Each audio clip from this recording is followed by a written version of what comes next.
రామ్మోహన్ రావు గారు, శేఖర్ చెప్పండి. అసలు చూస్తున్నారు, లక్షలాది మంది విద్యార్థుల భవిష్యత్తుపై నిజంగానే దేశవ్యాప్తంగా నిరసన చర్చ జరుగుతుందా, లేదంటే ఇది రాజకీయ అవసరాల కోసం, రాజకీయ స్వలాభాల కోసం, దీనికి ఒక రాజకీయ రంగు పులిమి నిజంగానే చిత్తశుద్ధితో విద్యార్థుల తరపున పోరాటం చేస్తున్నారా పార్టీలు? సరే, సిజేపీ తరపున విద్యార్థులు, నిజమైన విద్యార్థులు ధర్నాలో పాల్గొంటే ఓకే, అదొక ఎత్తు.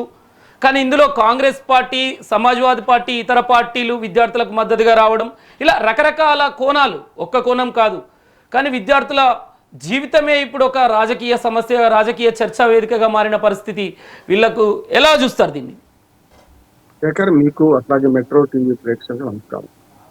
ఎప్పుడైనా ప్రజాస్వామిక ఉద్యమాలు జరగాల్సిందే, ప్రజాస్వామ్యంలో ప్రజావాణిని వినిపించాల్సిందే. ఒక అడ్వకేట్ గా, ఒక విశ్లేషకుడు నేను చెప్పేది ఏంటంటే, నిరసన వ్యక్తం చేసే హక్కు ప్రజలకు ఉన్నది. దాన్ని ప్రజల పక్షాన వచ్చినప్పుడు దాన్ని గమనించి వినదగుని ఎవరు చెప్పినా అన్నట్టు ప్రభుత్వాలు కూడా దాన్ని వినాలంటున్నాను. ఇక్కడ చేయదాకా లాగింది బీజేపీ, దాన్ని ఉపయోగిస్తుంది మిగతా ప్రతిపక్షాలు. స్పష్టంగా చెప్తున్నాం. విద్యార్థుల సమస్య ఎటుపోయిందో, విద్యార్థుల భుజాల మీద ఈ పార్టీలు తుపాకులు పెట్టి తెలుసుకుంటారు. సమస్య ఇవాళ ఓటు బ్యాంక్ రాజకీయాలు వచ్చేసి చూసాం కదా. నిన్న ప్రధానమంత్రి ఆఫీసు ముందు రాహుల్ గాంధీ ధర్నా చేయడం చూసుకొని పూర్తిగా రాజకీయం అయిపోయింది. అసలు సంగతి పోయింది. అందుకని అభిజిత్ ఏమంటున్నానంటే, అయ్యా మాకు రాజకీయాలతో సంబంధం లేదు, మేము మా మానవ మనం వదిలిపెట్టండి, మేము నిరసన మేము మెసేజ్ చేస్తాం. ఇది రెండు కోణాలు ఉంది. ఒకటేమో గతంలో ఒక్కసారి ఉద్యమాలు చూసుకుంటే మనకు 77 కన్నా ముందు 75లో ఎమర్జెన్సీ విధించారు దేశంలో. అప్పుడు లోక్నాయక్ జయప్రకాష్ నారాయణ గారు పెద్ద ఎత్తున ప్రజా సంపూర్ణ స్వరాజ్యం అని చెప్పి ఆయన ఉద్యమం నిర్వహిస్తారు. అందులో అప్పుడు జనతా పార్టీ లాభపడింది. అంతేకాదు అన్ని పార్టీలు కలిసి, ప్రతిపక్షాన్ని కలిసి ఇందిరాగాంధీ ఓడించడానికి జనతా పార్టీకి లాభం ఉంది. చివరికి అదే జరిగింది కదా. జయప్రకాష్ నారాయణ ఎటుపోయిండు, అప్పుడు ఉద్యమకారులు ఎటుపోయిండు, లాఠీ దెబ్బలు జిల్లాలో ఎటుపోయింది చూసామని. కొంచెం అంతకంటే ముందుకెళ్తే జై తెలంగాణ ఉద్యమంలో కూడా అదే జరిగింది. ఉద్యోగులు, విద్యార్థులు ఉద్యమించారు తెలంగాణ కోసం. అందులో చీమలు పెట్టిన పుట్టుల్లో పాములు వచ్చినట్టు ఆనాడు వాళ్ళ వ్యక్తులు చనిపోయారు కనుక వాళ్ళ గురించి నేను మాట్లాడదలుచుకోవాలి. చాలా రాజకీయ కిషన్నారెడ్డి గారు, మల్లికార్జున, మదన్ మోహన్ గారు వీళ్ళందరూ కాంగ్రెస్ నుంచి వచ్చి వాళ్ళందరూ టీపీఎస్ స్థాపించారు. తెలంగాణ ప్రజా సమితికి 16 సీట్లలో 11 సీట్లు వచ్చింది. కానీ ఏం చేశారు, తెలంగాణ ఆకాంక్షలు పక్కన పెట్టి దాన్ని కాంగ్రెస్ లో కలిపేశారు కృష్ణగాంధం. ఆ తర్వాత మళ్ళీ కాంగ్రెస్ పార్టీ ప్రభుత్వం వస్తుంది. దేనికైతే వ్యతిరేకంగా, దేనికైతే ప్రజా ఉద్యమానికి దారి తీసిందో జయాంధ్ర ఉద్యమం కూడా, జయాంధ్ర ఉద్యమంలో వెంకయ్యనాయుడు గారు అప్పుడు వచ్చింది కదా. 72లో జయాంధ్ర ఉద్యమం వచ్చి వెంకయ్యనాయుడుతో సహా చాలా మంది 78లో లీడర్లు అయిన వాళ్ళందరూ, 78లో మొదటిసారి ఎమ్మెల్యే అయిన వాళ్ళు చాలా మంది జయాంధ్ర ఉద్యమం పెట్టినారు. అంతేందుకు మనకు అన్నా హజారే ఉద్యమం చూడండి 2010-11లో.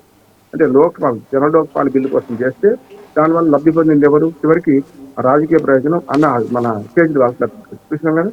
అన్నా హజారే మొత్తుకున్నాడు కూడా, దీన్ని ఎవరు సొంతం చేసుకోవడానికి వీల్లేదు, జనలోక్పాల్ బిల్లు రావాలని వచ్చింది కూడా. నేను స్పష్టంగా చెప్తున్నాను, ఆనాటి నుంచి నాటి దాకా ఈ ఉద్యమాలన్నీ కూడా తమ రాజకీయ ప్రయోజనాలు నెరవేర్చుకోవడం కోసం కొన్ని పార్టీలు వాడుకుంటున్నాయి. ఇప్పుడు దీన్ని కూడా వాడుకుంటున్నారు.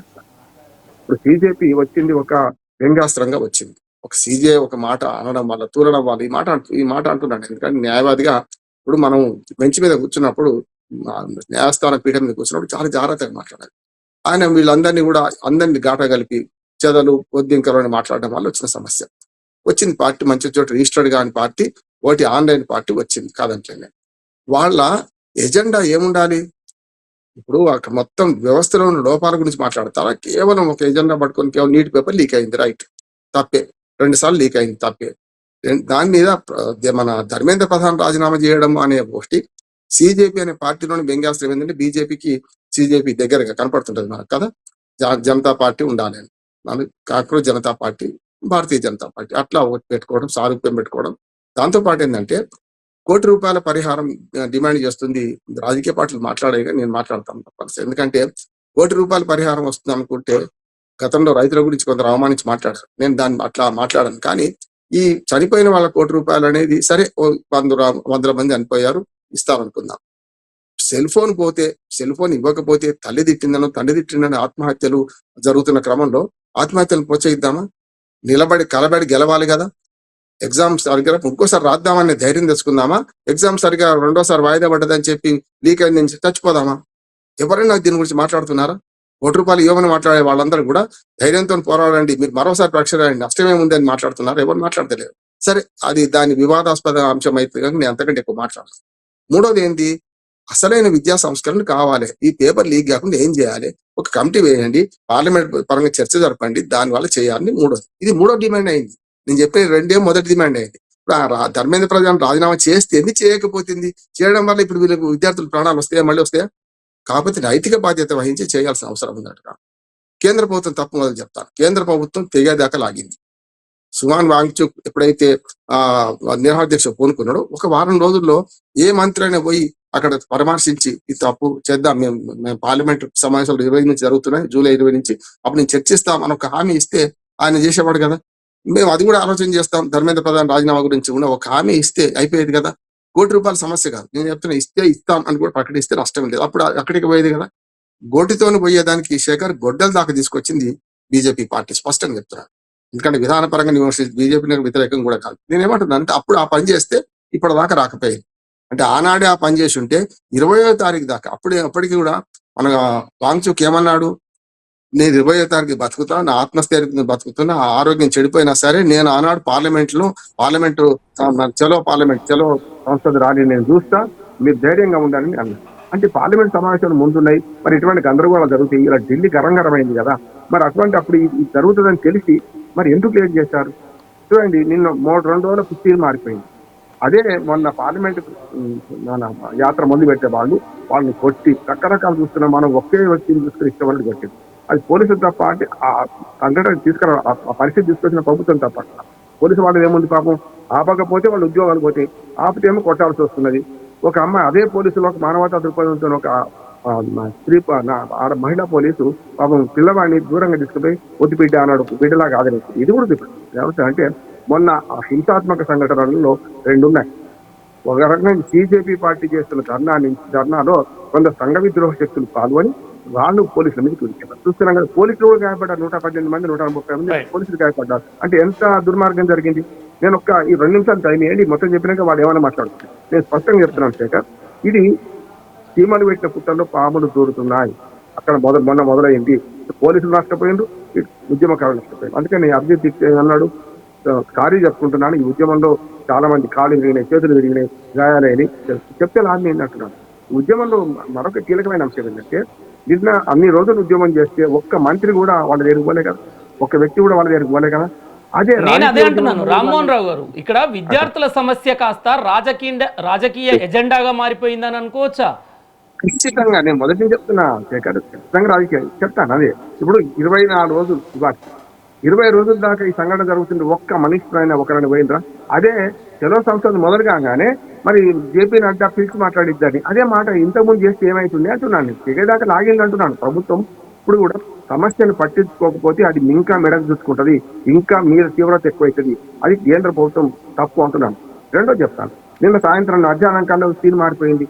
రాహుల్ గాంధీ పోయి ప్రధానమంత్రి ఆఫీస్ ముందు మన ఇంటి ముందు మన కూర్చుంటే అప్పటికప్పుడు మంత్రి వచ్చేది కదా, ధర్మేంద్ర సింగ్ వచ్చింది కదా, మనకు సింగ్ వచ్చి మాట్లాడింది కదా. మరి అదే పని అదే ఆయన వచ్చి మాట్లాడింది కదా 2-3 సార్లు అందరికి ప్రధానమంత్రి ఇంటికి ఇక్కడికి తిరిగారు కదా. మరి అప్పుడు అదే పనిని రాహుల్ గాంధీ చేస్తే అయింది కదా. ఇప్పుడు అంతా మొదటి క్రెడిట్ ఎవరిది అయింది? రాహుల్ గాంధీ పోయింది కదా.